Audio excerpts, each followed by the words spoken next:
Hello, welcome to the Sutlffian Report. Today we are going to be talking about left foot, right foot, Qibla point. Uh, if you think that's Susian attempt at humor, yes, it is. As this is a Christian show, we are going to start with a reading of God's Word.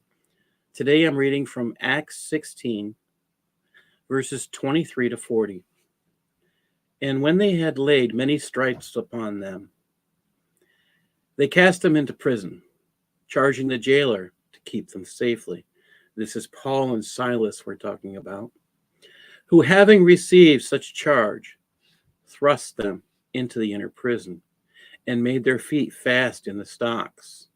And at midnight, Paul and Silas prayed and sang praises unto God, and the prisoners heard them. And suddenly there was a great earthquake, so that the foundations of the prison were shaken. And immediately all the doors were opened, and everyone's bands were loosed. And the keeper of the prison awakened out of his sleep, and seeing the prison doors open, he drew out his sword and would have killed himself, supposing that the prisoners had fled. But Paul cried with a loud voice, saying, "Do yourself no harm, for we're all here." Then he called for a light and sprang in, came trembling, and fell down before Paul and Silas, and brought them out and said, "Sirs, what must I do to be saved?" And they said, "Believe on the Lord Jesus Christ, and you shall be saved, and your house." And they spoke unto him the word of the Lord, and to all that were in his house. And he took them the same hour of the night, and washed their stripes, and was baptized, and he and all his straightway. And when he had brought them into his house, he set meat before them, and rejoiced, believing in God with all his house. And when it was day, the magistrates sent the sergeants, saying, "Let those men go." And the keeper of the prison told this thing to Paul, "The magistrates have sent to let you go. Now therefore depart and go in peace." But Paul said to them, "They have beaten us openly, uncondemned, being Romans, and have cast us into prison. Now do they thrust us out secretly? Nay, verily, but let them come themselves and fetch us out." And the sergeants told these words to the magistrates, and they feared when they heard that they were Romans. And they came and besought them, and brought them out, and desired them to depart out of the city. And they went out of the prison, and entered into the house of Lydia. When they had seen the brethren, they comforted them, and departed. Paul and Silas rejoiced at being counted worthy to suffer for Christ after being beaten. They sang songs of praise to God. Their songs told of a God that loved. These songs of adoration to Jesus, the second person of the Trinity, were the catalyst for this earthquake. Paul knew the Roman culture.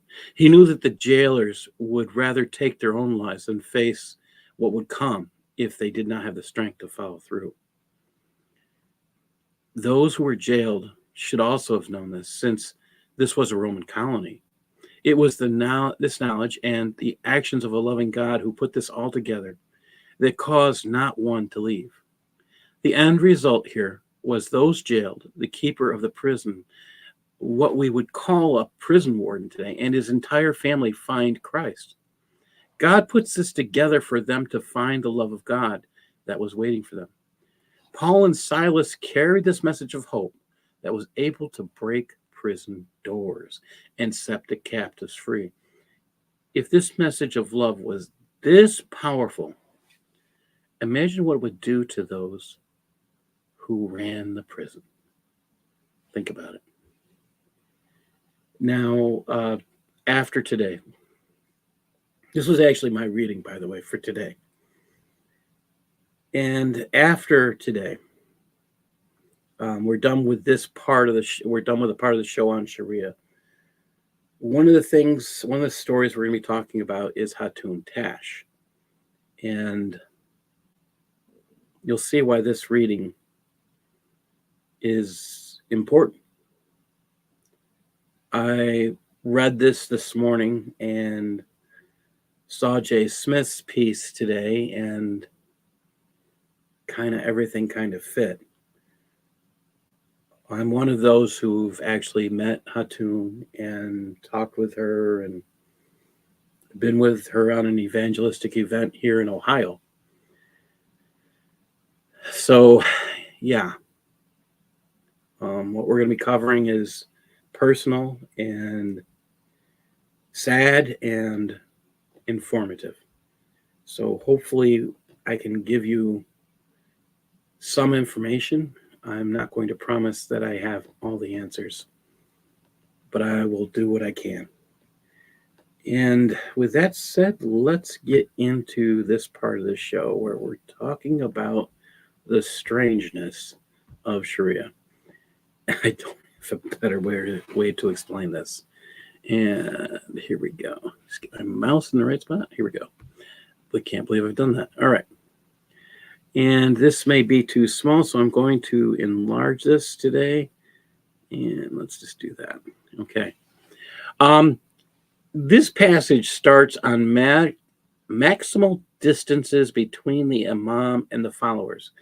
Now, for those of you who do not remember last time we were here, we were talking about how the imam really means someone who stands in front of others.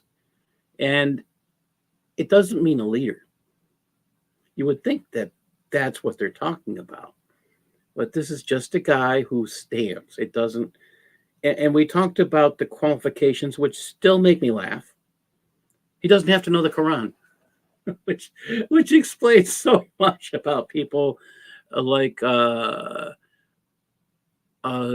certain person that has, I will say, remains nameless, and he gets a lot of play on certain people's shows because he doesn't seem to know his Quran. He doesn't seem to know his prophet, yet he claims he does. But to be an imam, you don't have to know anything in the Quran, which still makes me laugh. I think it's going to have me laughing for a long time. You have to know Sharia. That, to me, is a mind number. You don't have to know the Quran.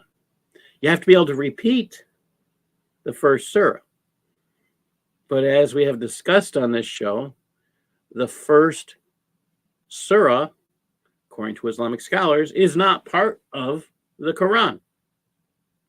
So, when they pray 17 times a day using the first surah, they're not praying correctly according to Sharia if the first surah is not part of the Quran, because they're supposed to pray the Quran.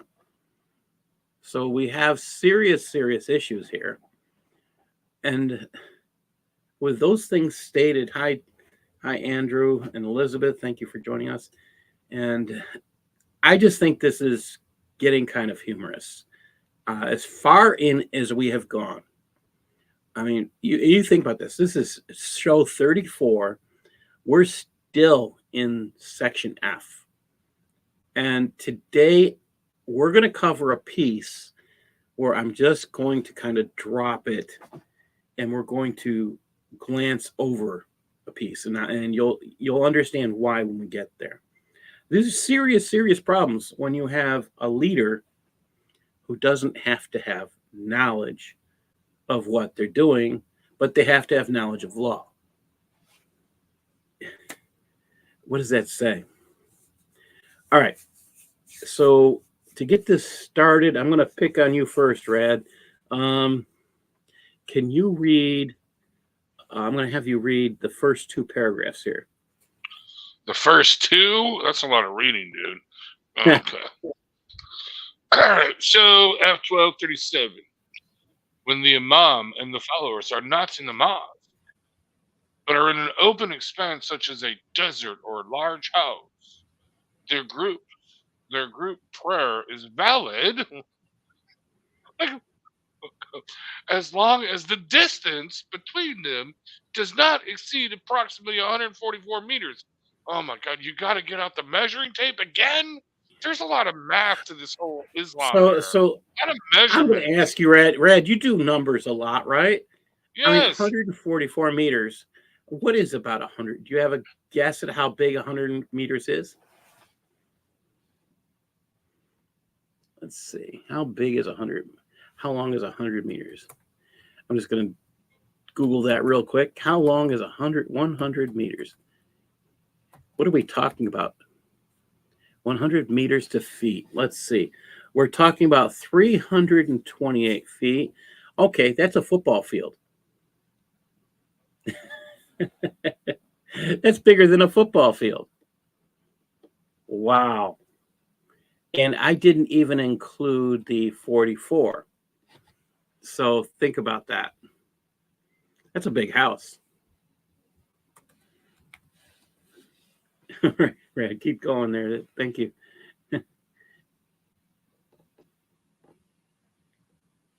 Hello? Sorry, I muted myself. Brad, are Sorry. you okay? Yeah, All right. I'm here, Okay. yeah. Okay, yeah. So yeah, that's about 400 and something odd feet there. Yeah. If farther apart than this, their group prayer is not valid. Allah will not accept you if you are not correct. Wait, you said social 400. Oh, I didn't even catch that. 400 distance. feet. We're talking Yeah, about it's three about football 4. fields. Yeah, it's 4 football fields. 422 Almost feet. 5. Well, Almost roughly 5 400. football fields. Yeah, well, so a meter is not exactly 3 feet, so but it's roughly about 400 feet. It's like 3 Wow. inches under 3 feet is a meter, if I recall correctly. Anyway, Wow. actually, funny, I'm trying to convert to the metric system with cooking because it's so much simpler, just to let you know. So I'm really kind of getting into that. Anyway, but think about this, dude. See, well, this is a miracle of Allah. He introduced social distancing.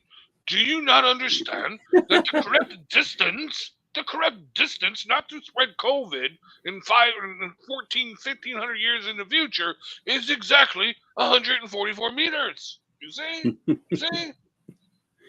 Seriously, what the hell? If farther apart than this, the group's prayer is not valid. What the? And dude, this is very specific, 144 meters.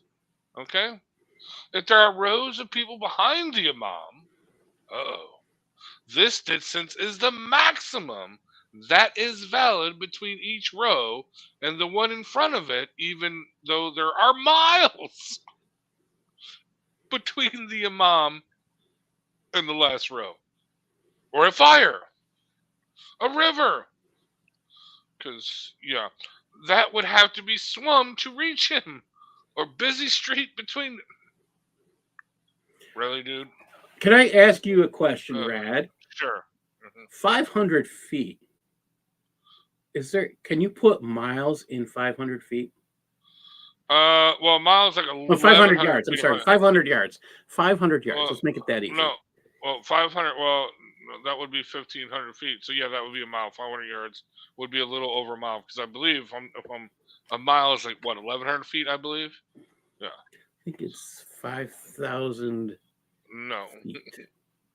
They're 1,500 feet, something like that. I can't remember. Yeah. What? Yeah. 1 mile is 1,100 feet, I believe, or 1,200 feet, something like that. Okay.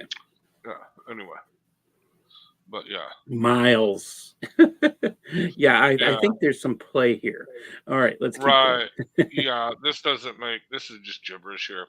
If the imam is in one building and the follower is in another, such as 2 houses, or if there is a house in or a school where the imam is in a courtyard and the follower is under a covered porch, or vice versa, then the maximum allowable distance is the same as for outdoor, definition above, provided that there is nothing between the imam and the followers and the obstructs passage and the followers that obstructs the passage to the imam, such as a lattice work window. Can't have that. No, can't have a lattice work window. Allah no likey the lattice work window. Oh. And provided that there is nothing that prevents the followers from seeing him, such as a closed door. Oh, so you got to see the imam. The imam is all important. to their prayer. I mean, think about it. This is so man-centric. The imam is extremely important. You have to see the imam, okay, to know when to properly do your yoga, your prayer, what do you call it? Prayer, yoga, whatever. Okay. All right. Was that 2 paragraphs? All right. Yes. So, can you read the next one, Sharon? Yeah. The group prayer is valid when the imam is in a mosque and the follower is in an adjoining space, provided that there is 144 meters or less between the follower and the edge of the mosque, and that between the follower and the mosque there is not a barrier lacking a breach in it. Breach meaning, for example, when the follower is standing before a wall's open gate. If such a person's group prayer with the imam is thus valid, then the prayer of those behind him or in the row with him is also valid, even when these others are numerous, and the group extends beyond the area fronting. Next page. I'm trying to get there. Sorry. Oh, I went too far.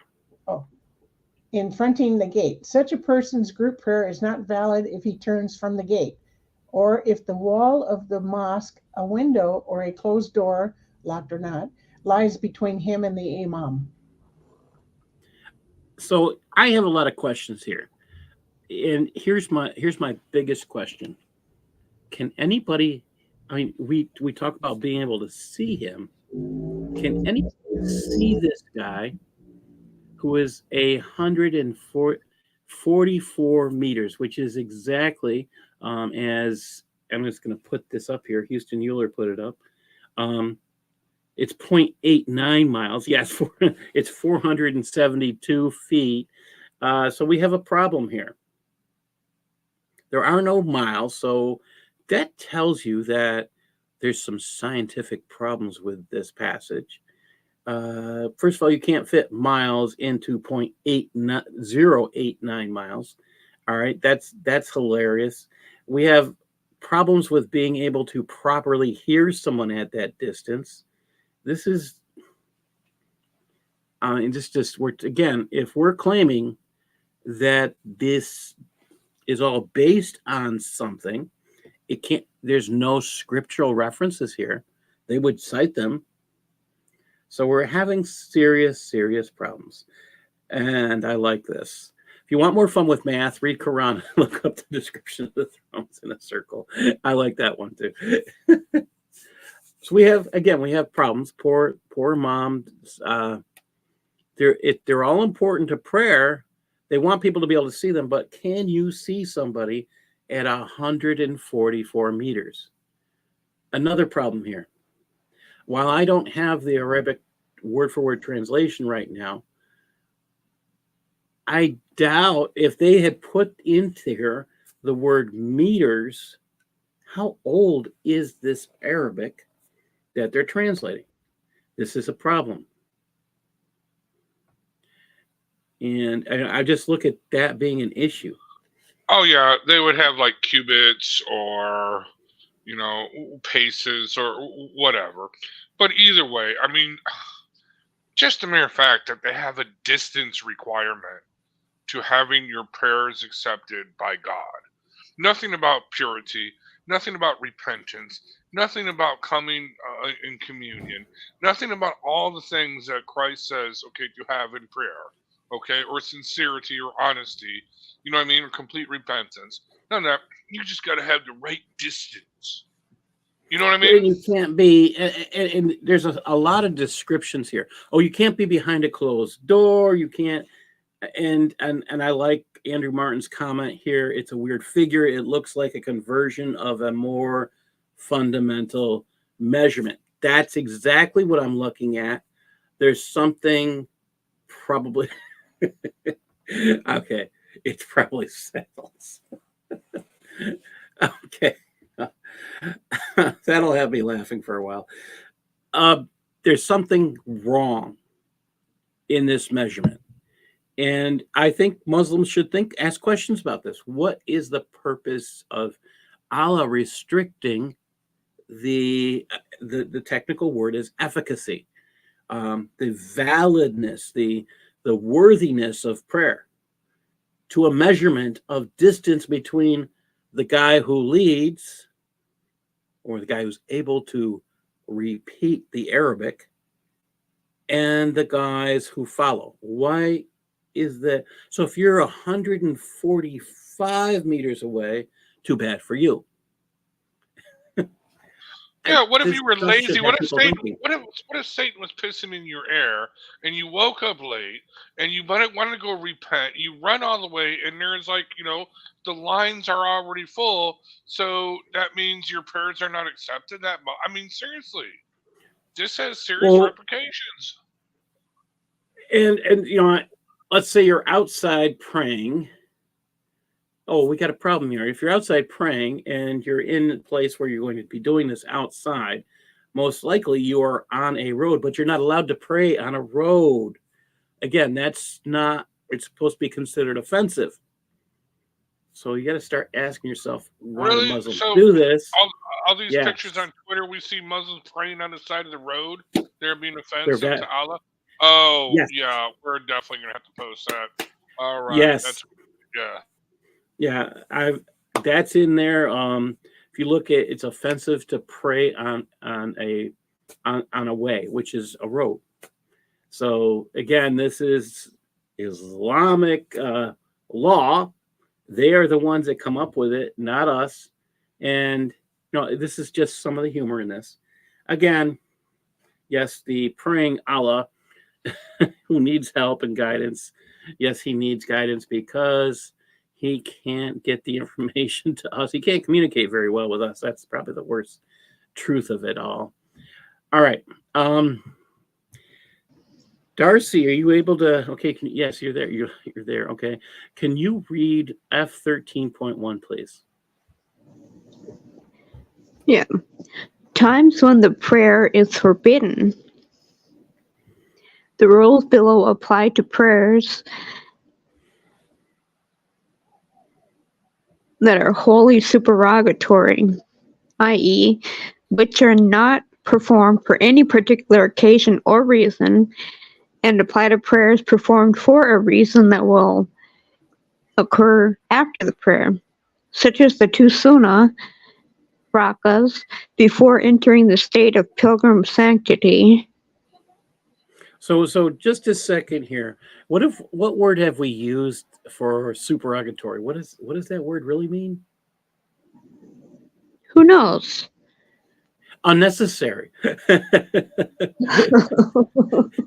So, I mean, if it's unnecessary, so you're doing something that's not needed. I mean, what's an unneeded prayer? It's not worth your time.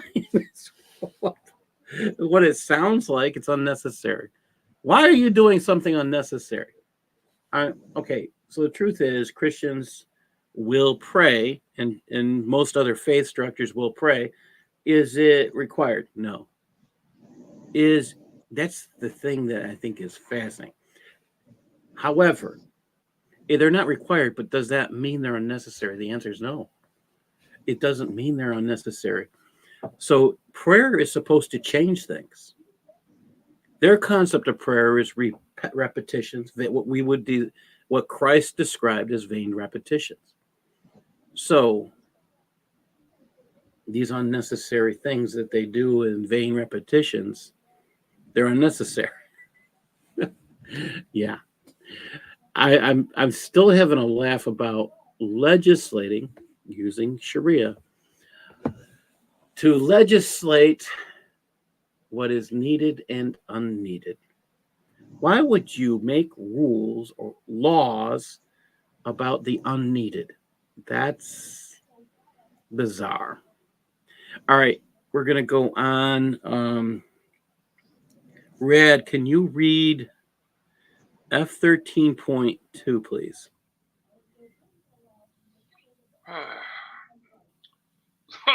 Read the stuff on the left first. We'll get into the stuff on the right, and we'll have a good laugh. Okay. All right. So read the stuff on. Okay. Yeah. Okay.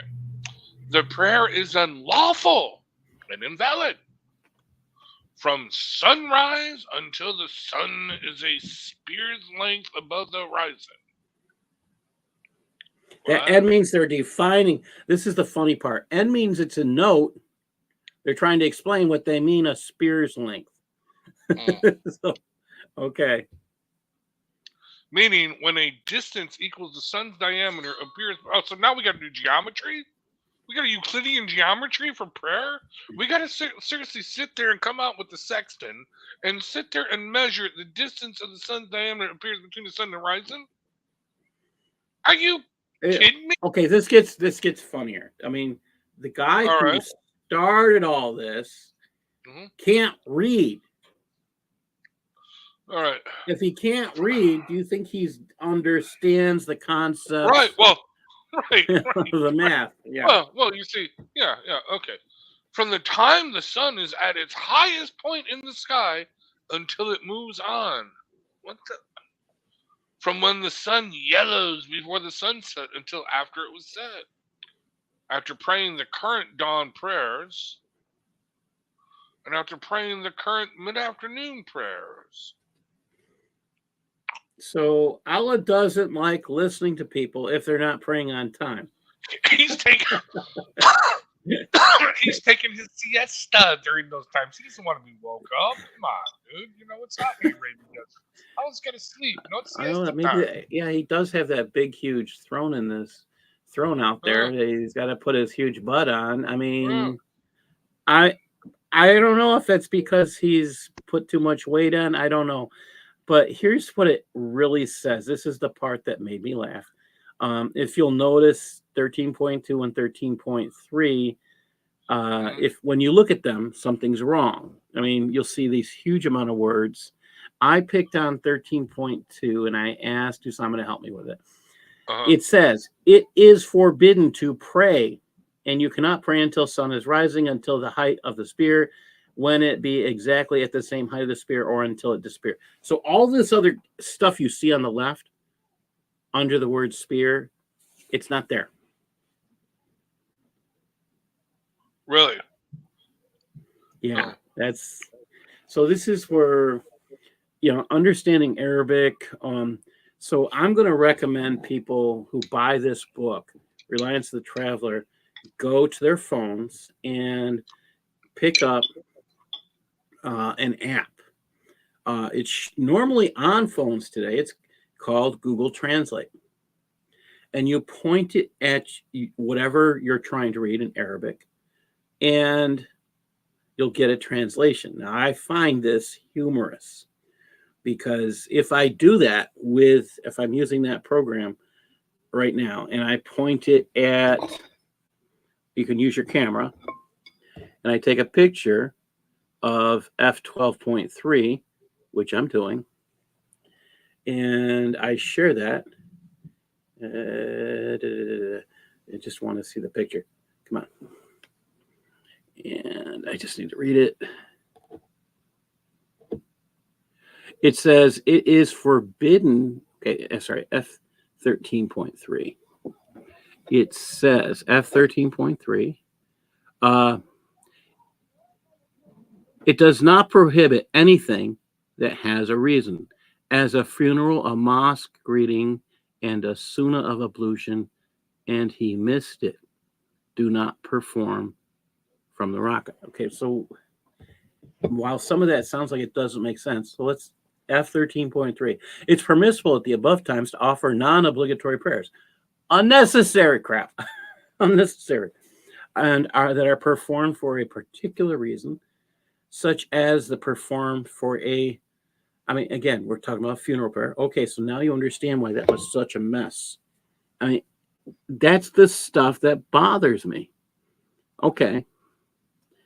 That has a reason. It's not forbidden, such as a funeral message. What's going on here? I mean, when you look at some of this using your Google Translate app on your phone, you're going to sit there and go, why did they put all these other words in there? Because they have to make it sound legit.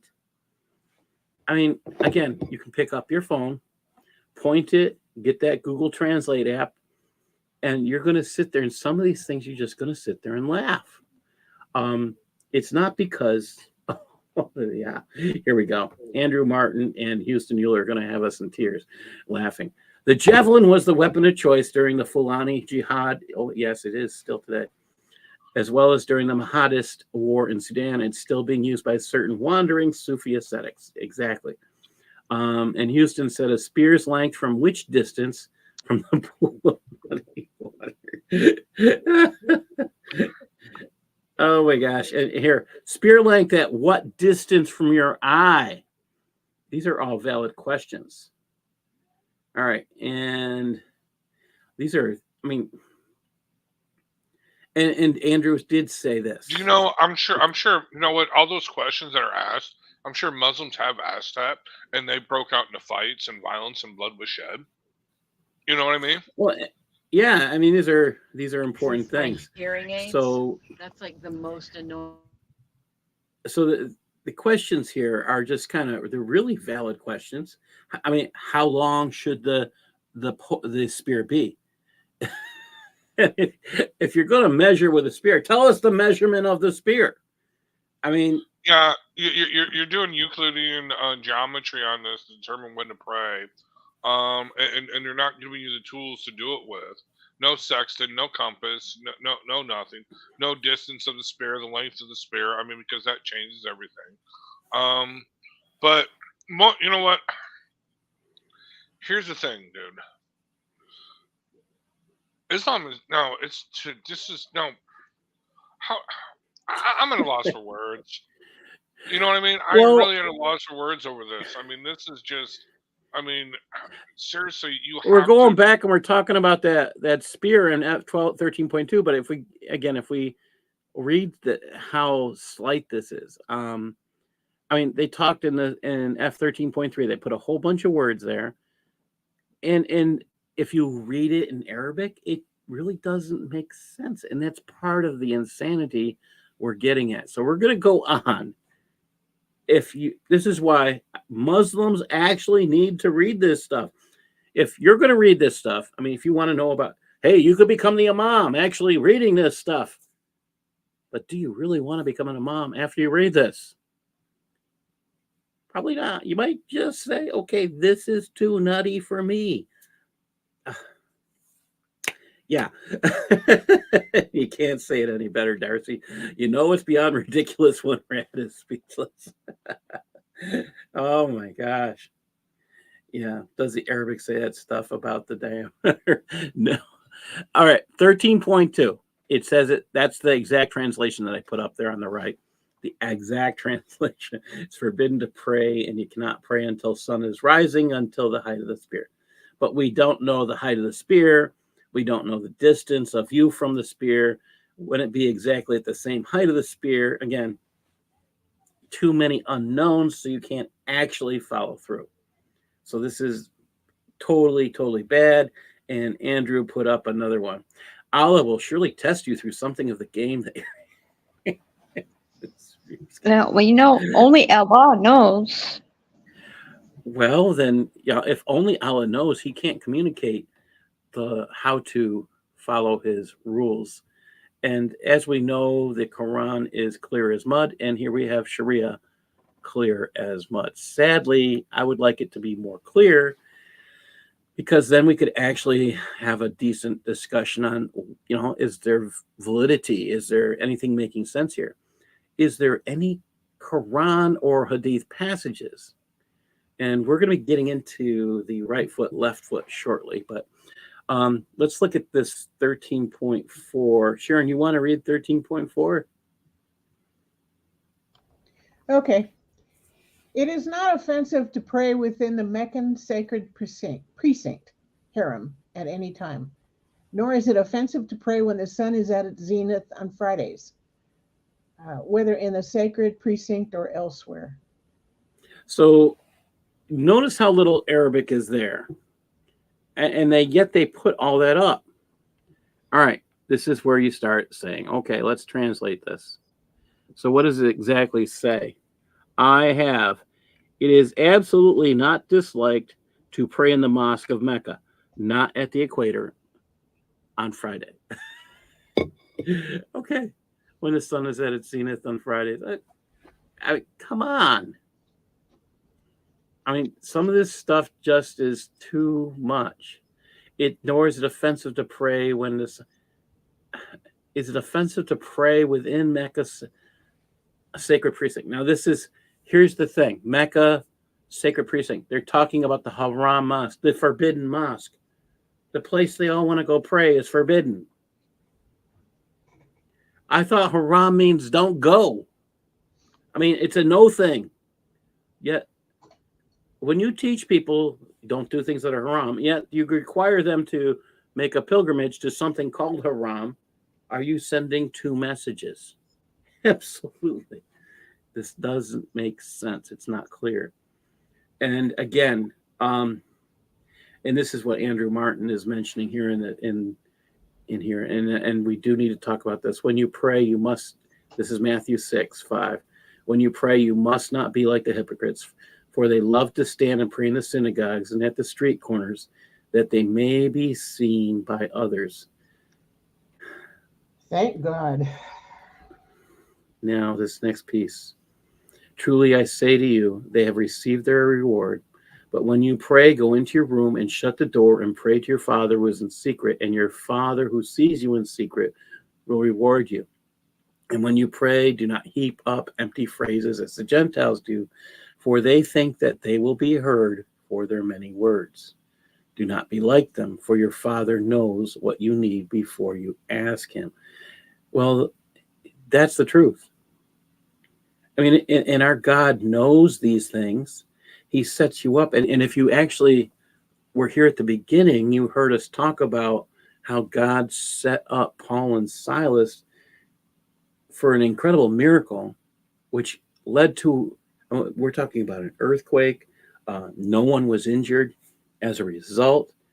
Strangely, though, the jail doors were broken open, and the stocks that held people's feet were broken open, but nobody was injured, and nobody ran away.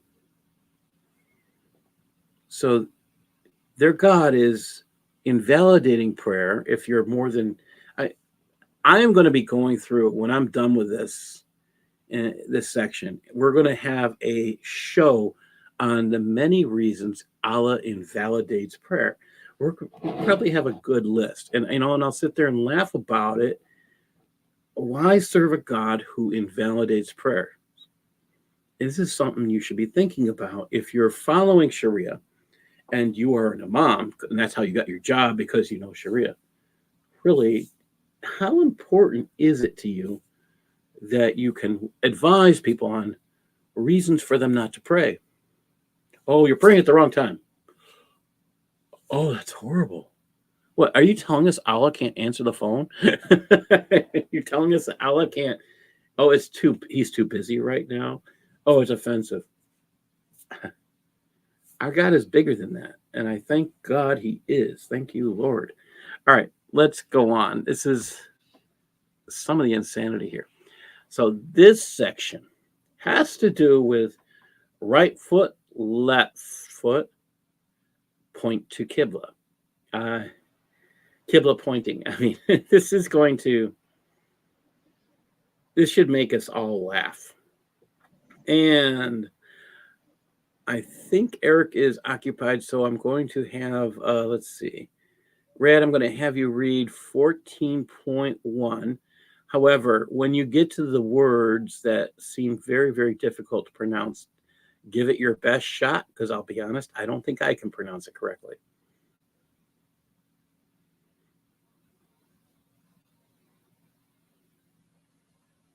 And he muted himself. Okay. I will start here. Someone unable to stand may pray the prescribed prayer seated. Okay. Someone unable to stand may be able to pray the prescribed prayer seated. Now listen to this. That's what it says. O is notes. And need not make it up. Okay, you're allowed to sit. Remember this piece. Unable, meaning that standing involves standing involves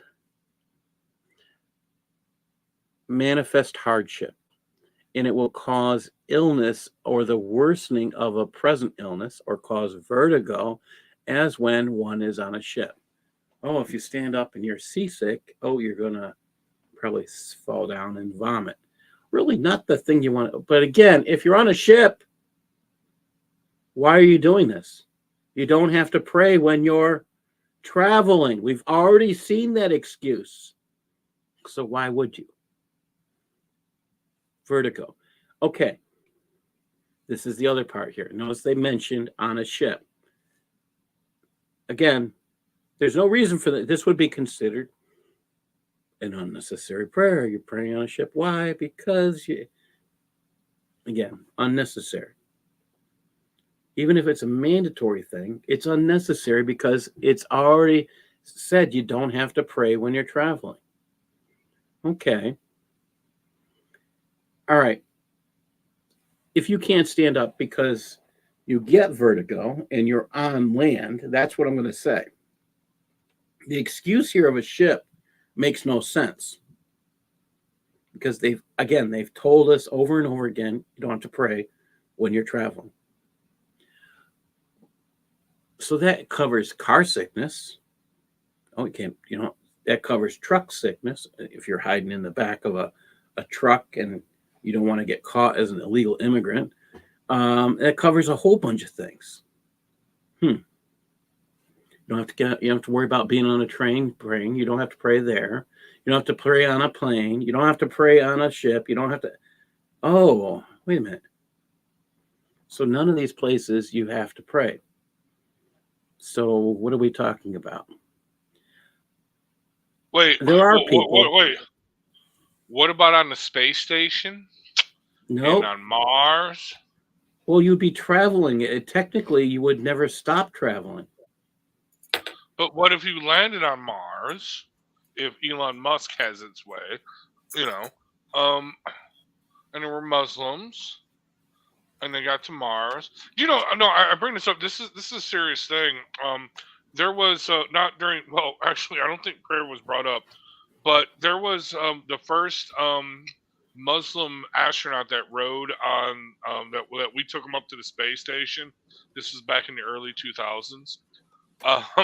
They actually had to get a special fatwa for him because of Ramadan, because he was going sun up to sundown like 20 times a day. You know what I mean? 20 times in a 24-hour period. You know what I mean? So they were like, well, when's he going to fast? When's he going to eat? So they came up with an idea where he just goes by Mecca time.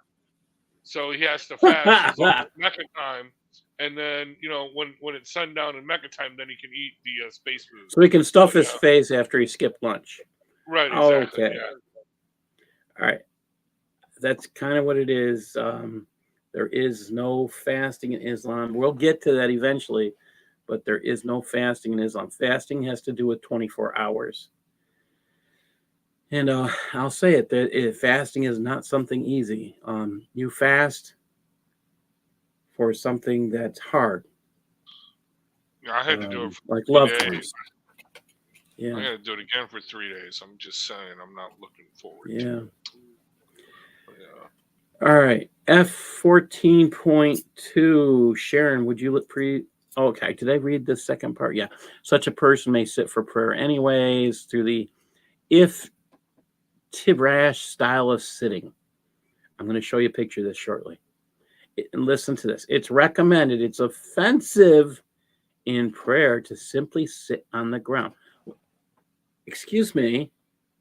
You just said someone unable to stand may pray the prescribed prayer seated, and then you follow that up with it's offensive to simply sit on the ground, palms down and knees down, and sit with your. Wait a minute. Is it okay or is it not okay? You saying it's offensive. So a Muslim who gets vertigo when he stands up is now offending people by being present. Guess where that man's probably not going? The mosque. This is contradictory. Can you trust what it says? If they're contradicting, even in the same little piece, 14.1 isn't that big. They've just contradicted it. It doesn't make sense. Now, this word, I hope I'm close to saying it right. Iftirash. Keep that in mind because we're going to get someplace with that in a minute. Sharon, can you read 14.2? Yeah. When seated for the prayer, the minimum bowing is to incline until the forehead is farther forward than the knees. The optimal way is to incline until the forehead is as far forward as the place where the head rests in prostration. When So the bang on the head. yeah. When unable to bow or prostrate, one comes as close to the ground with the forehead as one can. When unable to do this, one performs them by nodding. Okay, so I don't bend very well, and I would have to maybe be doing the nodding. All right, that's easier. You know that previous Sharia law, the one that you just talked about with the iftirash? Is that why they got another Sharia law that says, hold on, let me exit full screen, that says it talks about those who are not subject to retaliation for killing. And one of them, oh, okay. Never mind. It doesn't say disabled person. It says insane person. Okay. Yeah, insane. Okay, so, all right. So we're going to. I'm sorry for I find this interesting. I mean, there's an excuse for not bowing. There's okay. So the disabled person, the older person, I'm going to say that who can't necessarily, person who has definitely has arthritis is going to have some of these difficulties. And you'll find some people able to do this, but the truth is, as you get older, you don't bend as well. And you know, I said it. I would be one of those not able to do some of these things. I've had injuries to my knees and things. So again, these guys are supposed to be warriors, so you would expect that they would have some of these arthritic conditions. And this is probably why this piece is done. Well, I don't know if we can call them warriors. We can start by calling them raiders. Because during Muhammad's time, they were thieves. They attacked caravans and stole from them. So really, these are excuses for thieves with arthritis not to do things that are too difficult. Sounds kind of hard to accept, but that's pretty much what it is. Now, this is what they're talking about. Remember at the beginning of the show, and I advertised, I said left foot, right foot, Qibla point. You know, I sat there trying to figure out, really, is this something you can do? So take a look at their left feet. And their right feet. Their right feet have to be pointing forward. Notice that you don't see their toes. Well, they have to be pointing forward. And if these guys can't, I mean, if that's too uncomfortable position, too bad for them. This is all they're allowed to do. If they can't stand, but again, it's offensive to sit in this position throughout the prayer because it's offensive to sit all the way through prayers.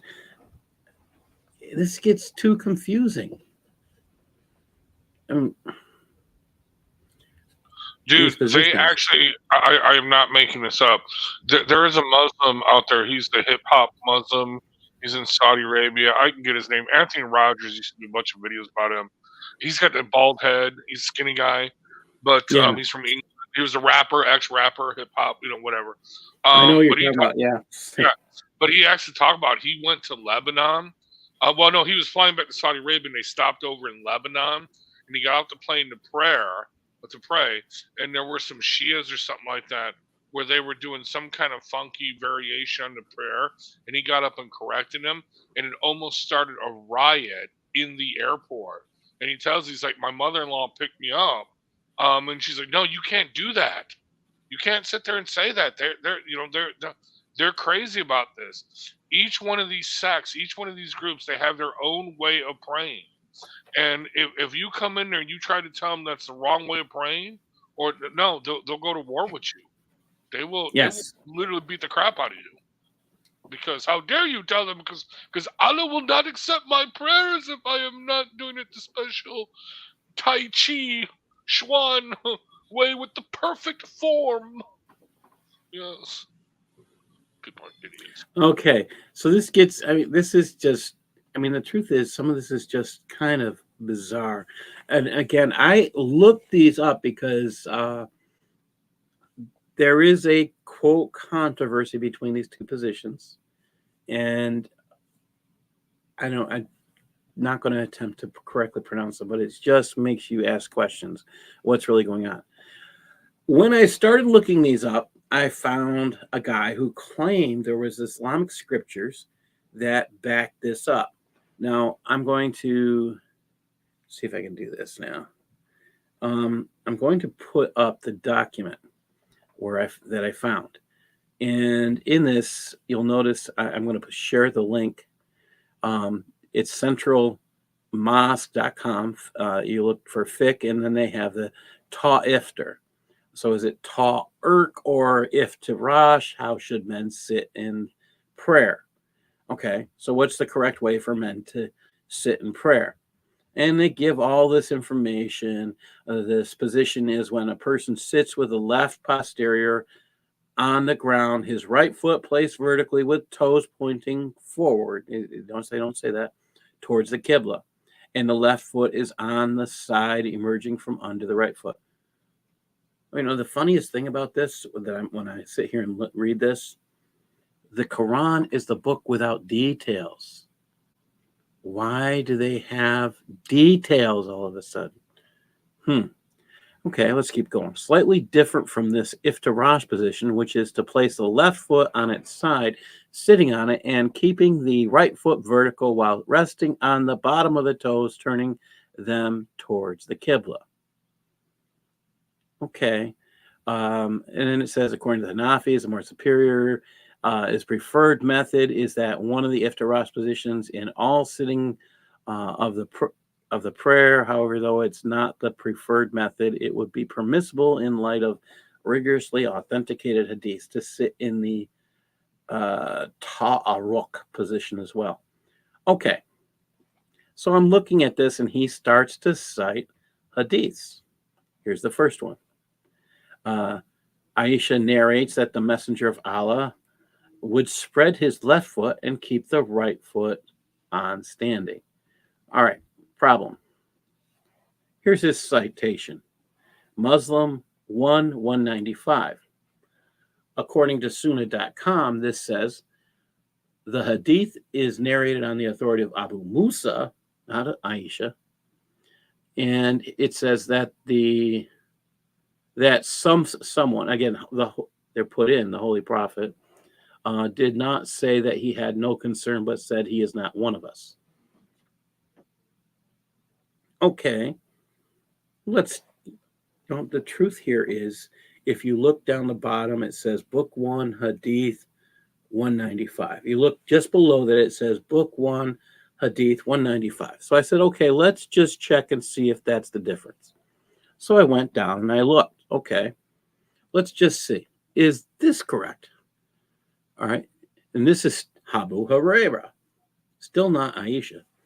It says the three are the persons with whom Allah would neither speak nor would he observe them on the day of resurrection. Abu Mu'ayya added he would not look at them, and there's grievous torment. So he's got this citation maybe totally screwed up. Maybe. Again, it says Aisha narrates that he would spread his left foot and keep the right one standing. So I thought, what would happen if I did a search for left foot? on Sunnah.com. And let me show you what happens. And I'm just going to pull this right over on the screen. So when you do a search for left foot, okay, you get left and foot in the same. Okay. And I think it went too far. Right. And we're just going to go down. We don't have Aisha talking here. All right. We got left foot placed his left hand, left thigh, right foot. Okay. We still don't have Aisha talking. I mean, I've been looking for a while. I mean, this is just really, he could spit either on his left or under his foot. One foot crossed over the other, the right on the left. Then you do the hokey pokey. And you turn yourself about. I was just thinking that. If you notice the scroll bar on the right, it's a lot of passages with left and foot. I mean, why are they? I mean, you notice here we got Sunan al-Nasa'i, we got Abu Hamid at the end of the last two rakas of prayer. The prophet would move his left foot forward and sit on his left butt cheek, and then he would say something. Did they have to invent these things later because they realized there's no details in the Quran about how to pray? Again, it's just saying what he did. It's not saying it's the correct way to pray. But again, they have to imitate the guy they think is perfect. Again, they're not being told to do this. Only they are at the same time. This is where things get really bizarre. Again, right foot vertical, laid his left foot down, sat on his left haunch. Notice nothing here says pointing to the Qibla. All right, now if I put in Qibla here, I'm not sure if that'll pop up. Oh, we'll try this. Then he forbade spitting left or right. We got Qibla in there. We're still not seeing Aisha. But notice on the right, the scroll bar is huge. We're talking about spitting in there. Forbade a man to spit. We got a lot of spitting going on here. Again, this is the prophet said he should neither spit. Again, we got spitting. We're not talking about right feet towards. Oh, wait a minute. Turn the toes of his right feet towards the Qibla. Wait a minute. The right feet are going towards the Qibla. Was it the left foot or the right foot? Let's go back. I mean, you start asking all sorts of serious questions. Keep the right one standing. Again, if the right one was standing, the person's standing up. This is a problem. So I'm looking at these things. This is one of the reasons, actually, one of the things I want to do eventually is to create a place where we can, like a journal, where we can answer some of these academics. You know, hey, wait a minute. You made these claims. I'm saying Islamic academics because their scholarship basically sucks. I'm going to say it. It's bad. It's poor. And when you're a scholar, you're always looking for the source. This is why we are going at Reliance of the Traveler. We're taking our time going through it. Are they telling us the truth? Are they communicating with us actual facts? And the answer continually is, and sadly is no. Are they communicating truth to us? That is one of the things that scares me the most. They don't want us to know the truth. They keep hiding it. And like I say, it's scary. Let's get back into this. All right. I know Eric's here. Are you able to join us or no? I'm going to guess not. Let's see. Darcy, can you read? Paul. Okay. Darcy, can you read F14.3, please? Yeah. If an abscess or the like prevents one from sitting, then one sits standing. you meaning explain how you do that? ordinary. I'm gonna cry.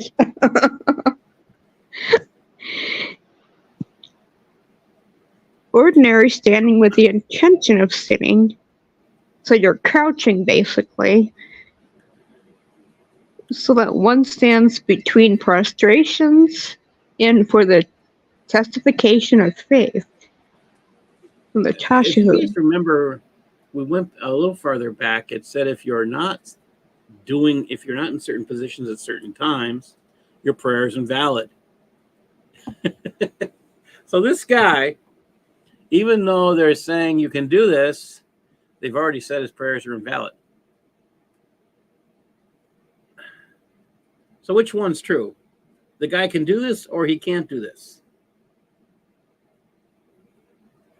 It's a problem. Let's see. Sharon, can you read F14.4, please? Yeah. If one is capable of standing but suffers from a painful swelling of the eyes or something similar, such as a wound that can be treated by having a patient remain lying down, and a reliable physician in terms of knowledge and expertise in medicine who can be believed, tells one that praying while on one's back will enable one to be treated, then it is permissible to pray while lying down without having to make up the prayer. That sounds like somebody got whacked in a So battle. somebody bedridden for some reason, capable of standing but suffers from a painful swelling of the eyes or something. Okay. For whatever reason, let's just put it that way. I mean, they could have just said bedridden or something like that. Well, there's several problems with a bedridden person coming into prayer. Number one, someone has to bring them. Someone has to purify them by putting them through this wash. Okay. Now they can't do the movements. Who's responsible for them? Again, we had an excuse, which made sense. If you have somebody who needs medical assistance, you're allowed to stay home and not go join the prayer. So why are you bringing them with you when they need medical assistance? So they're trying to, tell people, well, you need to be there. You have no excuse. You gave the excuse and now you're not allowing them to use it. It just let them stay home. This is kind of confusing. Again, it's Shariah. We found Allah is the one who makes excuses for whatever he gives a rule for, but painful swelling of eyes or something, and a religious and a reliable physician, expertise in medical knowledge, tells one that praying while one's, again, it's sadly gobbledygook. All right, we're going to go on. Read F14.5. I think I've got the rest of it on the next page. Okay. If unable to stand and unable to sit, one lies on one's right side. Okay, we're just skip the right is. we got to interrupt this show for this news break here. All right. Is everybody aware of Harvard's President Gay, whose testimony has lost Harvard millions of dollars? By the way, this is a woman who has been doing her testimony revealed that it's not against Harvard's behaviors to yell from the river to the sea, which means kill all the Jews. Well, It depends on the context. Genocide depends on the context. That's what she said. Yes. Depends on the context. I mean, if they're actually killing Jews, then that would be against Harvard. But talking about killing Jews and committing genocide, well, the first question she was asked was, if someone came in and said, kill all the black people, would that be wrong? And she said the same thing, which was kind of, I don't think she expected that, because if you looked at her eyes when she answered that question, she did not expect that. All right, here's what she said. This is again. She says, let me be clear. Calls for violence or genocide against the Jewish community or any religious or ethnic group are vile. They have no place at Harvard, and those who threaten our Jewish students will be held to account. They haven't done that. So you're making crap up. All right. Here's the part that I found fascinating. She said, and she's apologizing to people. Here's her reason. Notice this last line here. Substantively, I failed to convey what is my truth. Does anybody know what my truth means? I'll tell you. I don't usually show stuff like this on a Christian show. Urban Dictionary has a definition. It's BS. It's a lie. So a president of Harvard went before a congressional panel and afterwards claimed she lied to Congress. And she's not being disciplined for it. By Congress? She's not being disciplined for it by Harvard. And as you can plainly see from the Urban Dictionary, this is plain language for BS. I have a problem here. Oh, well. Well, she also played your. We got another news update on this. This same woman, this is coming out. I mean, there's a lot of stuff on this woman. Now, I thought this was humorous. This poor woman, trying to get my mouse in the right spot. Okay, Harvard covered up secret plagiarism probe into the president's Claudine Gay during anti-Semitism storm. They threatened the New York Post. According to Harvard University, Harvard University covered up a high-level investigation into whether its controversial president was a plagiarist and used an expensive law firm to threaten the New York Post over their probe. The college announced Tuesday morning that it had investigated Claudine Gay over whether some of her academic work was plagiarized and had cleared her of breaching the college's standards for research misconduct. This person's the president of your college, and you're investigating her for plagiarism. There's a problem here. You should definitely remove this woman. This is DEI at its finest. This is anti-racism training. Because no, seriously, according to anti-racism training that I have taken, it is racist, okay, white supremacy, to actually quote and cite someone else's work when you're writing it. It is racist and to show up on time for meetings. As a matter of fact, in one of the congressional meetings, I don't know if it was this one or no, it was the one on trans women.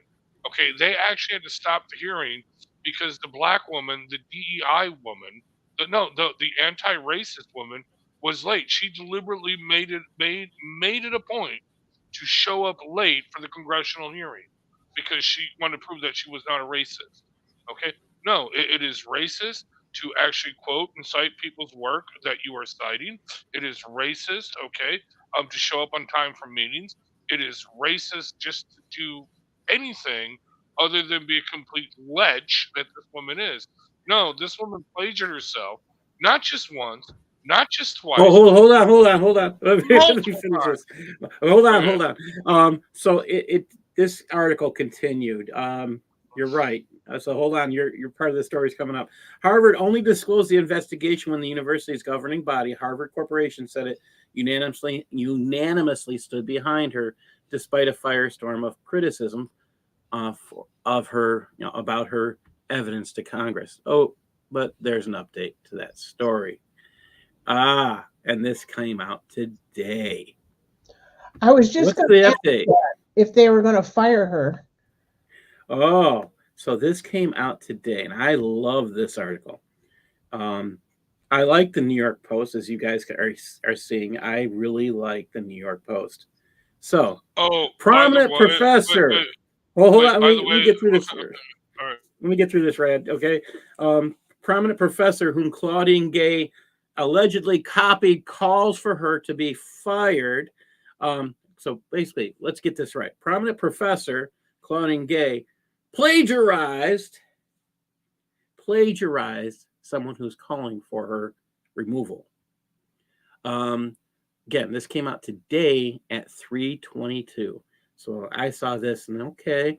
Prominent professor has called for immediate sacking of Harvard University president Claudine Gay to steer the school back towards sanity after she allegedly plagiarized other academic works 40 times.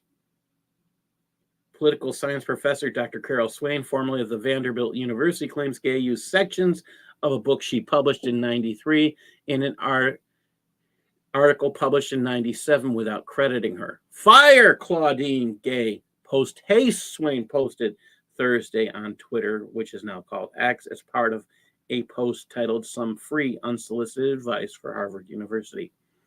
So wait a minute. We have a college president who New York Post and others have discovered she plagiarized people 40 times, and that's okay for the president of Harvard. That's their standard of academic conduct. She hasn't done Paul, anything wrong. Yeah. Paul. So the New York Post discovered this before October 7th. Okay, this Yes. is an article that they were working on beforehand. Okay, and no, it's not just plagiarize. It's not just okay. Look, I forgot the cite a source. I forgot, No. I didn't put quotes around a sentence or a paragraph. It's a paragraph. It's whole paragraphs. No, not even a paragraph. This is whole pages. Whole entire pages of this woman's work in her PhD thesis. In her PhD thesis, she basically stole this other woman's work. But here's the punchline. The woman that she stole her work from is a black woman. Yes, one of them that she I don't stole think it the matters work if she's white or black. from. She's still stealing. No, it does. It does. No, That's what. Yeah, because the person who's asking for her to be fired is prominent conservative speaker Carol Swain, and she's at first she said, fired. At first, she said, "I don't mind her using my work. I just wish she would have gave me credit." That was her first response when she found out about it. But now she's like, "Wait a second." She basically republished sections of her books and said, "This is my work." You know what I mean? No, this woman. No, well, but see, here's the real story. It's not her. It's not these presidents. These presidents of these universities are there for a reason. It's because all of these lefty professors, these psychopaths, nut jobs, actually are the ones that say, yes, we want her because she'll allow us to get away with doing all this crap that we're doing. Those are the ones that need to be fired. I mean, seriously, you need to decimate Harvard. You need to decimate UPenn. You need to decimate MIT. We're talking 400 or 500 professors, okay? Well, at least at Harvard, that came out and signed the support of her. Well, maybe you don't need to cut that deep, but at least a couple hundred. They need to go. I think Houston got something really important here. He said that he cites out the code of conduct she didn't want to answer if anti-Semitism violates. That code has a lot to say about plagiarism. And that's one of the articles. If you go back and read these articles that I'm citing, you'll see that there is a huge problem with the standard of code of conduct. They are harder on students who will be suspended, have been suspended for semesters or years, while professors get slaps on the hands or fingers or nothing. And that's the standard, the unfair code of conduct. There's multiple. I'm picking at Harvard. Yeah. All right. Now. Wait. Hold on. Let me just finish on this. There are multiple instances where some kid, when he was 16-year-olds, either liked a tweet, retweeted a tweet, or said something stupid, okay, on Twitter or on Facebook, only to have his scholarship and his admittance rejected by Harvard or UPenn or any of these Ivy League schools because somebody found out, okay, that they did this, years ago when they were a teenager.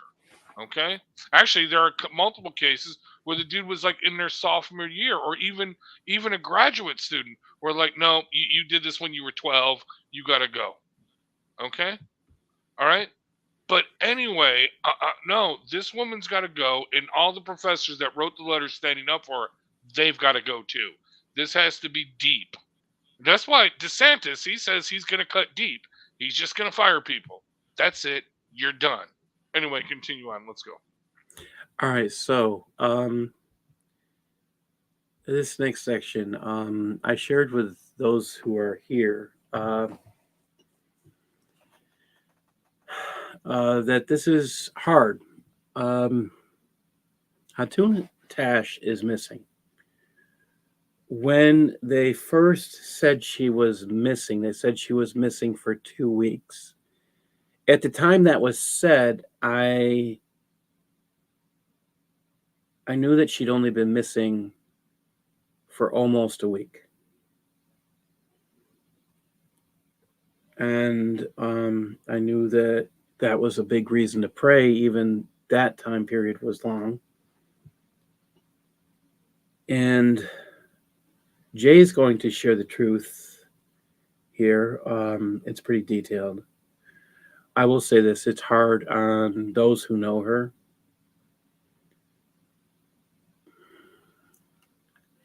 You're going to hear some words said in here that may make it hard to understand. Hatun really believes that her job here on this earth, if she's still with us, I'm saying that out of sadness, I don't know, was to be like Paul. I want you to think about that as you listen to this. That's one of the reasons why I'm thinking that the section I picked and the section I read before I saw this really fits today. That's why I interrupted for a news break. I was going to do this last week, and this news story today came out about Carol Swain. I love Carol Swain. She's one of my friends on LinkedIn.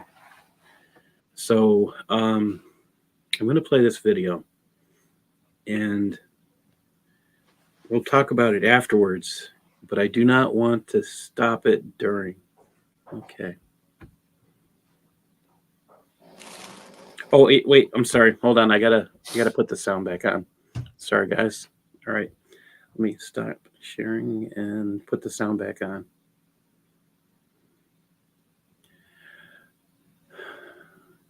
And yeah, there we go.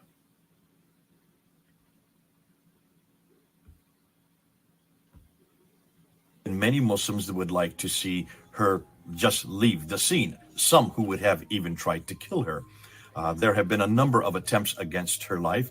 She was stabbed in the head at Speaker's Corner on July 25th.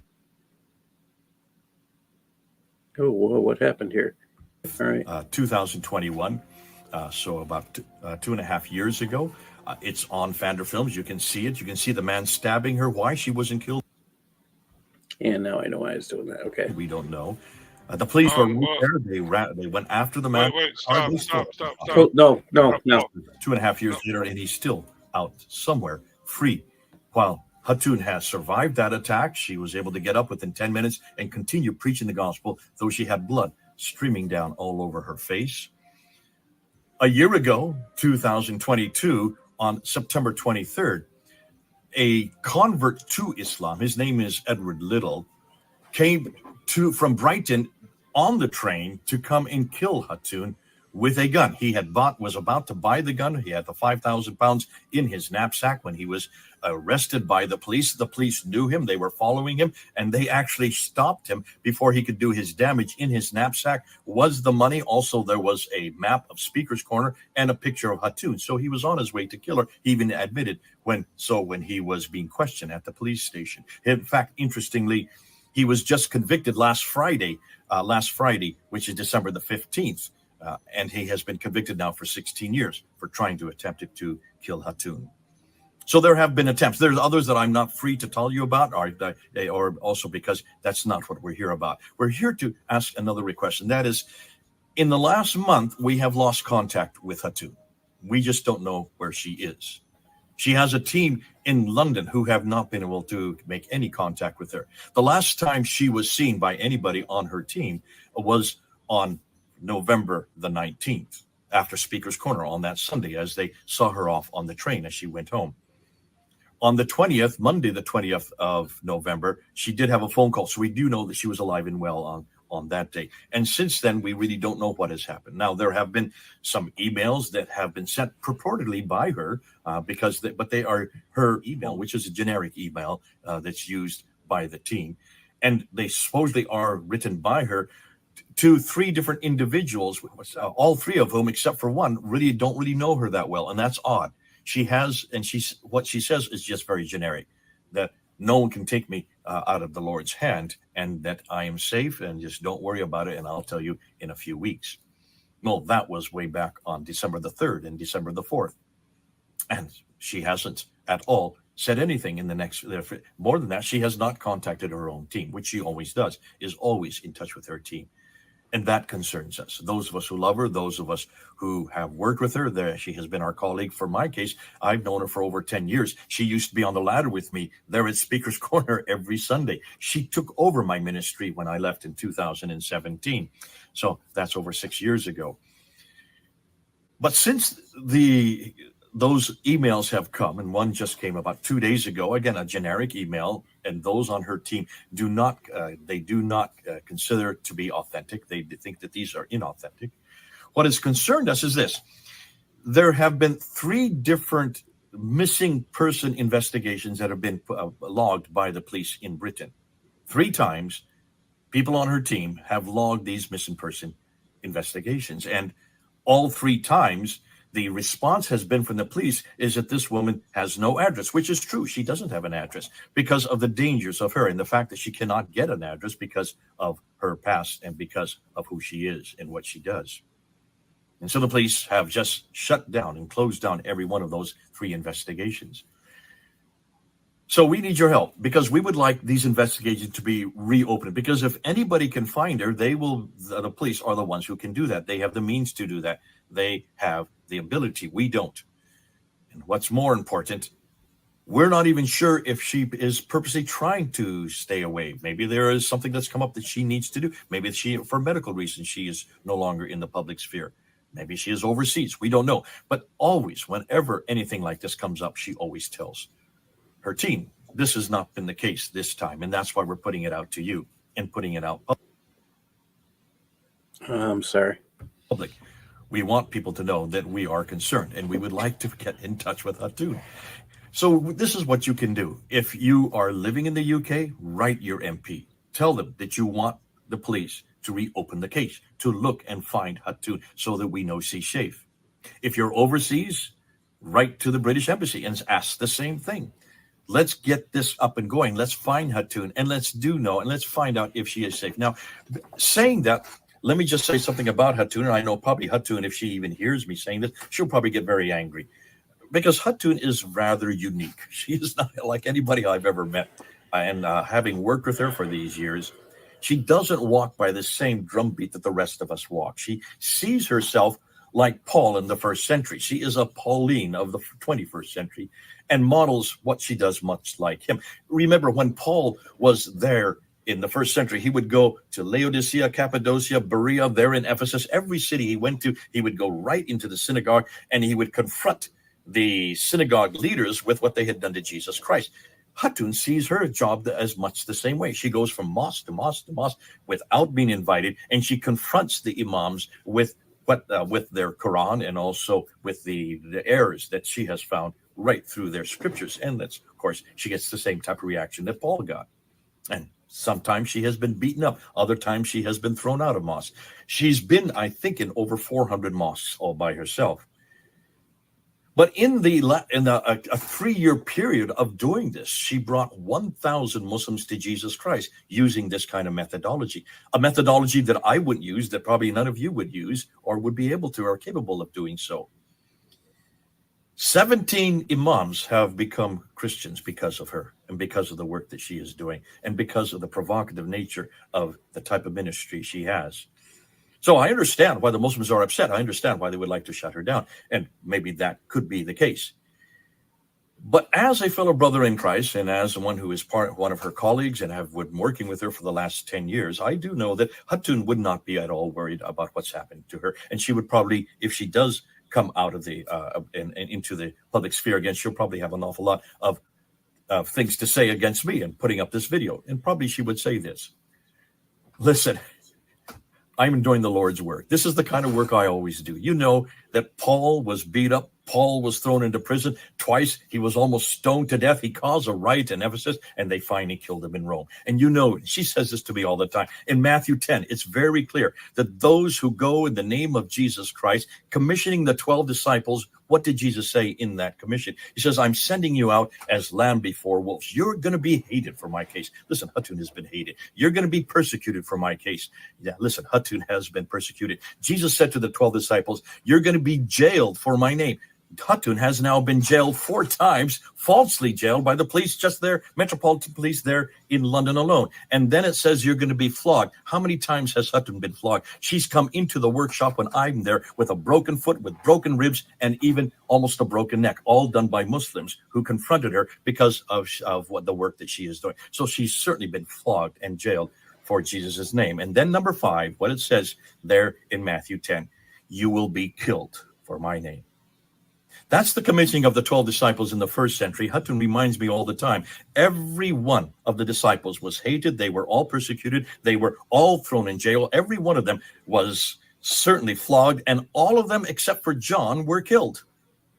She said, if that's their commissioning, that's my commissioning. And what does Jesus then say in verse 34? I have not come to bring peace. I've come to bring the sword, to set father against son and mother against daughter. And Hatun has a Muslim father who is an imam, and certainly he would love to see her killed. This is what we know. This is what we have heard. What does Jesus then end off in verse 38? For he who is not willing to bear my cross is not worthy to be my disciple. That's Jesus' very words. And Hatun takes that seriously. Therefore, in some ways, I do know that if she has been killed, if somehow the Muslims have finally got to her and they have put her away, she's back home with the Lord Jesus Christ. She has gone home. Because the Lord Jesus will not have her leave this earth unless it is of his choosing. And she has reminded me that over and over again. If this is her commissioning, then she's received her commission. It's commissioning for all of us who serve Jesus Christ.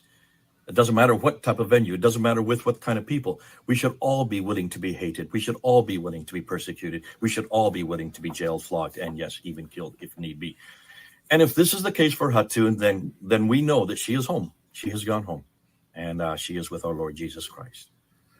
But until then, until we do know what has happened to her, we need your help. We would love you to help us out because we would like to find her, and we would like to continue to work with her, and we would love to know that she is safe. All right. This is Jay on the 20th of December, going into the 21st now. I hope that we can say in the next time I talk to you that we will have found her. But if we do not find her, and if we do find that she has died or has been killed, then we will know that she will be home. She will finally be home. God bless you. This is Jay then. Over and out.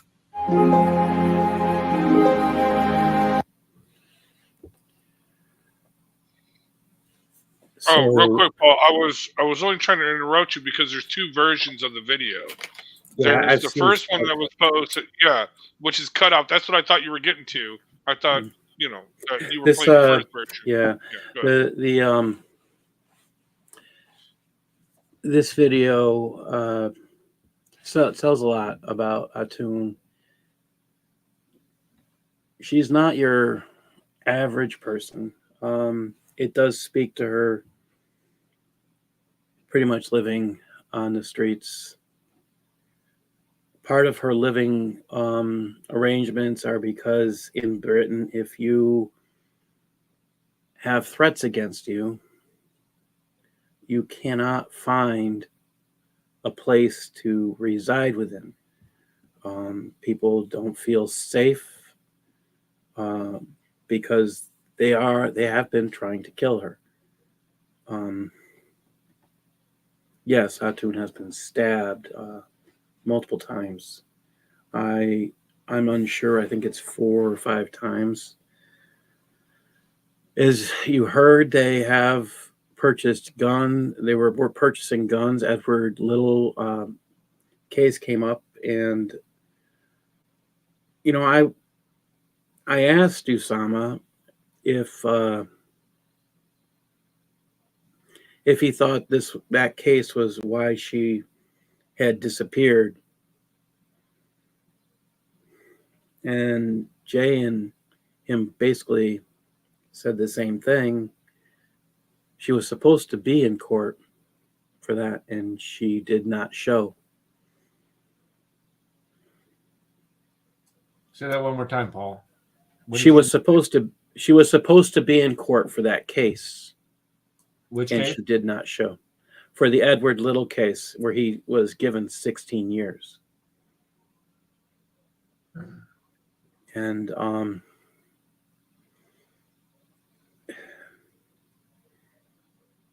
the fact that she wasn't there, and if you know Hatun's personality, she would be there.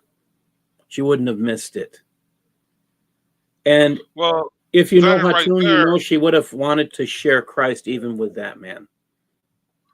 Well, that and right there, if she did not show for a court date, okay, that is where she is the victim, and she doesn't show up. That right there should spark a police investigation. No, I'm calling this out. Shame on the UK British Christians that are showing up at the Speaker's Corner with her. Shame on them all. They need to be at that Metropolitan Police Station every freaking day they can be there and saying, demanding, where is Hatun? I am sorry. I am outraged by this. No, the hungry child is the one that is fed first. Not the one, well, she's with the Lord will protect her. Okay, that's fine. You need to be there for her. Was she there for you? Yes. You need to be there for her. Whether, okay, look, it could be an embarrassing situation where, she had whatever, wandered off and just wants to be left alone. That could very well be. But the fact that she did not show up for a court case where she is the victim to give testimony to, that right there should spark an investigation by the police immediately. Where is our victim? Hello? Okay? And shame on Bob, Builder Bob. Shame on DCI Ministry. Shame on all of them for not being at the Metropolitan Police Department every day, for not printing out flyers, for not handing them out. Where is Hatun? Don't know. Red. No, Some right? of that they have been there daily. Why are we seeing Part videos of of it. I that? can't. You need to make videos of that. No, Brad, don't give me. I can't do this. You need to do this. This needs to be visible. Okay, and I'm in just the front, saying. Tommy they have Robinson been- needs to be in on this. Kelly Klein, Yeah. Kelly Jean needs to be in on this. All of them. This is shameful. Shameful. I'm so outraged. And yes, I did just get out the phone with the Metropolitan Police Department. I can't go to the UK. I'm just telling you, they'll arrest me on site. But I'm just saying, seriously, no phone calls, no emails, no letters. You show up if you are in the UK. And yes, Dominic, you're in the UK. You need to be there too. Every one of you. If you are not, then shame on you. And that's it. I'm going to email Dominic tonight. If you are one of the imams, if you are one of the thousands, I am going to say, who came to Christ as a result of her persistence. And if you know Hatun, you know what I mean by persistence.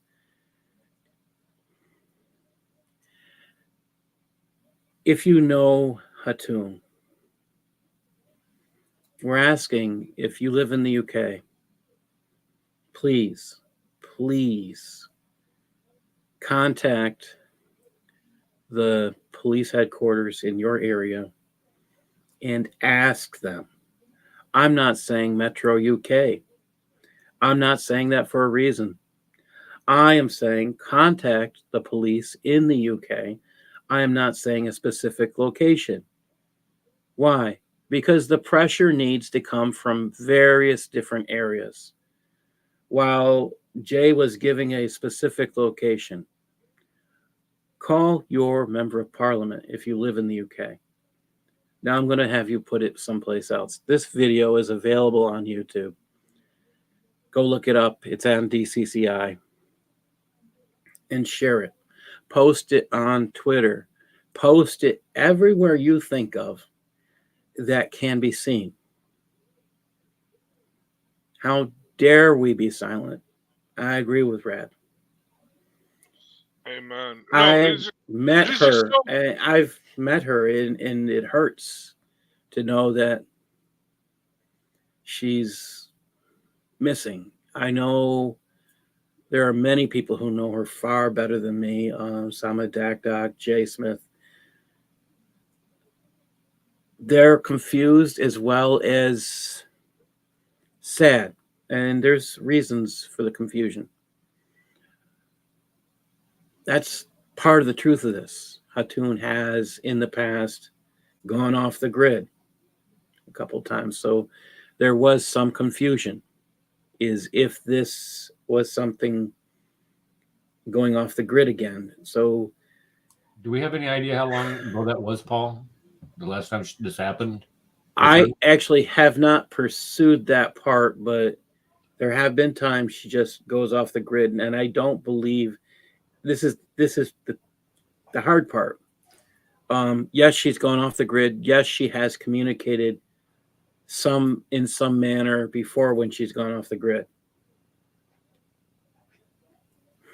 Do I think she's gone? You know, I'll put it this way. There's nothing wrong with praying and fasting for her support. Didn't say there wasn't.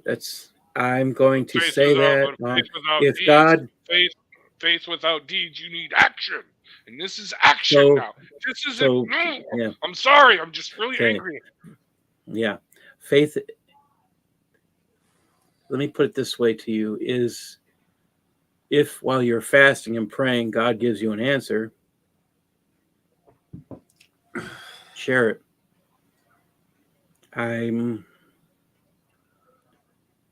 That's the only thing I can say about that. It's a hard reality to enter. Where is she? Why has the police given up? I have my own possible thoughts, and I don't want to go down that dark trail. No, well, We okay, need to hold on a find second. her. Hold on a second. On the police giving up. Did they give up? Oh, no, I am sorry. Okay, as someone, okay, who has been involved in situations like this for various things, I can tell you this. When I say the hungry child is the one who gets fed first, I mean that. In other words, okay, look, it's like anything else. Okay, like, okay, they get a work order or a ticket. That's what they look at it as. That's an investigation. It's in their queue now. Okay. Oh my God, they want to solve it within 72 hours because then it boosts up their metrics. Okay, it makes them look good.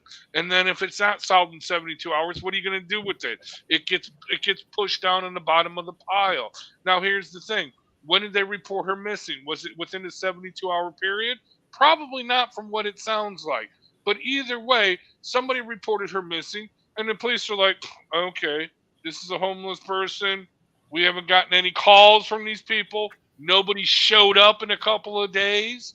Okay, well, then it gets dropped down to the bottom of the pile, and nothing we can do about it. Okay, then it gets closed out because it has to be removed for the metrics, for their thing. Okay, but no, this is what I'm saying. It needs to be pressure. Yes, call if you are in the UK, call your MP. Okay, put pressure on them. But more importantly, yes, there needs to be. You guys know Bob the Builder. Okay, you have contact with him, emails with him. You know Jay Smith. You have contact with him. He is outraged to them. Okay, this needs to be a coordinated effort. They need to work out with the other various groups that go to Speaker's Court. Kelly Jane King of the of who is a what is a woman? Okay, an adult human female. She knows Hatun. Okay, but no, she's not a Christian. She's an atheist. But either way, she is willing to get involved in it, and she can bring on pressure. Tommy Robinson also expressed a thing on Twitter. Okay, you can get them, and Tommy Robinson will bring the pressure, good or bad. But what I'm saying is this needs to be massive. Why isn't the UK police doing anything about this? Okay, and this needs to be, where is Hatun? Print out flyers, put them on everywhere, on tape them up everywhere, like we see the flyers of the missing children or the kidnapped people in Palestine or in Gaza. You know what I mean? That kind of level, that kind of response that needs to be organized. And it's so frustrating being here in the United States and not being able to do that. But yes, you guys have the contacts. Send them that message. Send them this video. And if they don't listen, then you know what? As Elon Musk said, cue it. And I'm done. So the first article I could find on her missing, I think it's older, but I'll double check. I think there's an older one. And here it is. It's on VimBuzz, and this was December 1st. Yeah. Now, after that date, this is what I do know, and Jay mentioned it. And there are statements of text messages, and I do. Jay mentions what I was kind of aware of, and without having all the facts. What was happening was really not text messaging. It is email. And if you are off the grid, you communicate in the way she was communicating. However, as I was informed at the time this message came out, that there really wasn't enough in the message to verify it was her. And now the conclusion is that it was not her. There have been more than one message. There has been more than one message out in this manner. And be out there, like Rad's saying, we should be outraged. Hey, yes, Paul. we should be crying, and there's nothing wrong with being. Paul, Yes, go ahead. who said that this who has said that this is not her in those messages? Who said that? Jay is one of them. There are. He didn't say that in that video, though, did he? I didn't. Yes, he did. He said that they have. Yeah, they've come to the conclusion that that was not her communication. Who's they? Yeah. They have. Those who know her well. The communication has never been. I will say that the knowledge I have is that because if you know what a force Hatun is, A what?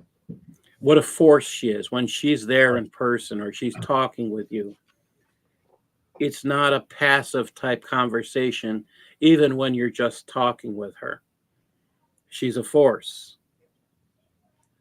That communication was out of character. And that's what Jay said. The communication was out of character. So those who are informed on this recognize that, and they were hoping that maybe it was that she was seeking some kind of assistance. It still could be. That's where we can be hopeful. But well, that's what I'm saying. Well, I'm just saying that the last communication that I had with Jai was that was authentic, and I'm trying to pull that up right now, trying to look and see when this was. This would have been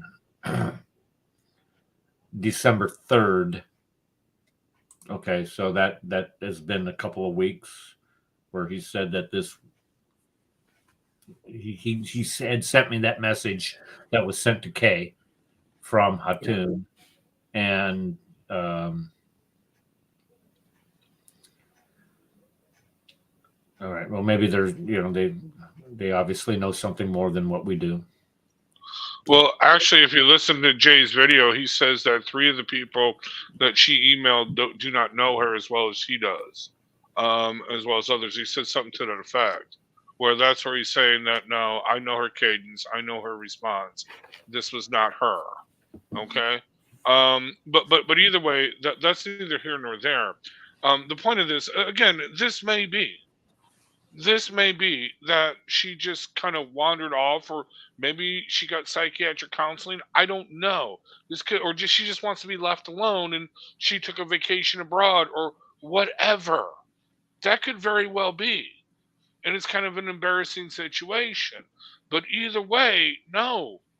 People care about her, and that would be very rude of her to do that. So yes, if it comes back and that's the situation, then she needs to be told, Well, don't this do is that where again, I because agree people with you. care about you. Huh? This is where I agree with you. Somebody like her and is as much intense persecution that she goes through, as much intense proselytizing as she does. You have to take breaks from that. It's just, you just can't go into combat and be in combat 24/7, 365. There has to be breaks that you have to give yourself, just not only physically but also psychologically. But along with that, you have to let other people know, and have a sense of responsibility, to let other people know that this is what you're doing. You're saying, look, I just need to take a break. I need to take a little time for myself. And this is what it really has me concerned about it, because she is, she not only is she just absolutely brilliant, but she is a responsible person. And to see this is, this it is hurts. tough. It hurts. This is what I'm saying. Pray, fast, and pray. But yes, take action. Take action. I think making those phone calls, posting this video everywhere. I already have. By the way, do not mention my name if you call to the Metropolitan UK Police. They will probably know my name, because I did give them an earful. But no, seriously, I'm sorry, you people in the UK, you need to do more than just, we're going to pray and fast, we're going to make phone calls. No. If you are going to go to Speaker's Corner this Sunday, don't go to Speaker's Corner. Go to the Metropolitan Police Department, the HQ of the Metropolitan Police Department. Rally there. Print up signs. Print up posters. Print up flyers, more importantly. Plaster the whole UK with "Where is Hatun?" We want to know. Where is Hatun? If you need money for this, we can donate money for this. We can get you billboards. We can get you, seriously, put her on a milk carton. I don't know.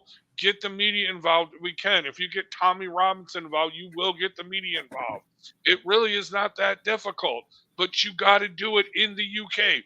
We cannot do this here. So you in the UK, you need to do this. And shame on you for not doing it sooner.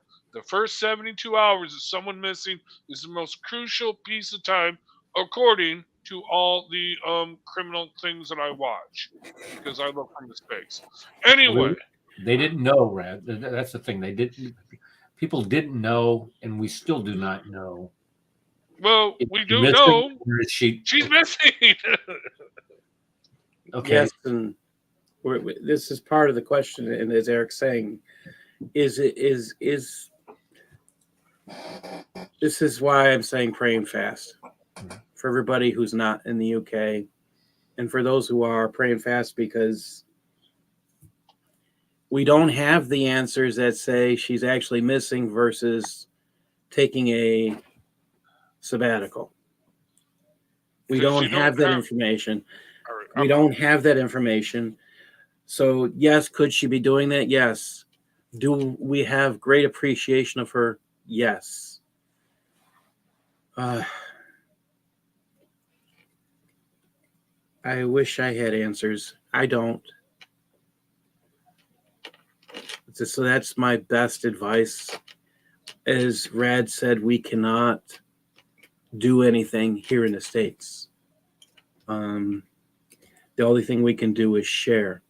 So my suggestion to all of you, especially to those thousands, and I am saying thousands, who have watched those videos, who have accepted Christ because of what this forceful woman did. I say forceful woman because she, as you heard stated, she lived as a lover of Paul and idolized how he lived for Christ. If you loved that woman who dared to go places most men wouldn't dare, take the risk. Go and beg your local politicians. Go and beg your local colleges. Get this influence out there. Don't give up and press. It's to the point where you can go and put the signs out every place. Call for a march. Do something. You would stand up for Tommy Robinson when he was jailed. Why not have that march? Where is Hatun? I'm going to end this show on that note. I think that's the best thing that the UK could do. A march. Where is Hatun? And leave it at the police headquarters. Jay, I hope you're able to hear this, and our other beloved partners over in the UK, we support you. Thank you.